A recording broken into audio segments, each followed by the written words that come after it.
perfect side dish that you need to try today.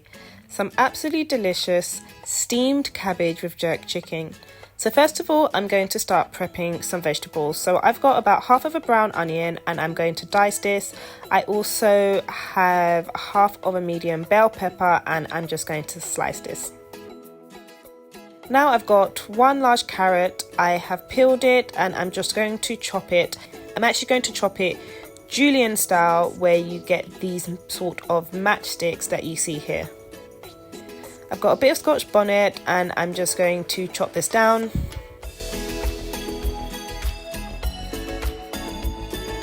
Then we've got the star of the show. We've got our cabbage. You want to take about half of this and I'm just going to slice it up.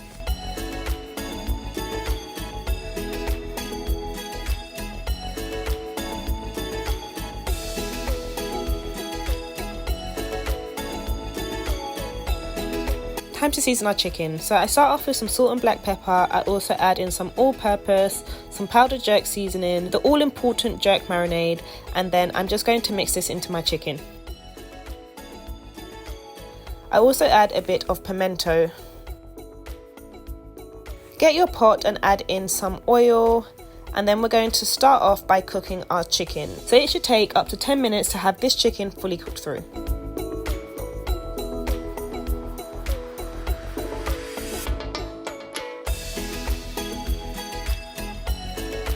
I season it further with a bit of paprika for colour, and then I'm going to remove that chicken and save it for later. Now I'm going to start to cook down all of the vegetables that we chopped up earlier. Feel free to add more oil if needed. I also chuck in some spring onions and some garlic, and you just want to let this cook down for about 5 to 10 minutes.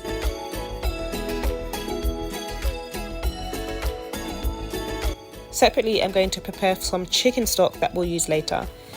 Now I'm adding in all of my cabbage. You want to mix all of the ingredients together, and then I just add a little bit of all-purpose, some fresh thyme and some salt to season this further.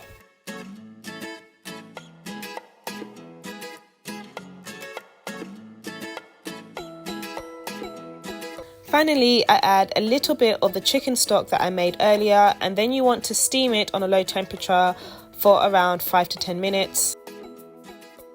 Once you've got everything cooked together, nice and softened, you want to add in the chicken that we cooked and removed earlier and just mix it all together. Allow it all to blend into each other. Now this is a perfect side dish. It can also be a starter. Cabbage doesn't have to be bland, and let me tell you, this jerk chicken and cabbage recipe is not bland at all. Garnish it with some parsley and enjoy. If you like this recipe, please remember to comment, like and subscribe, and I'll see you in the next one.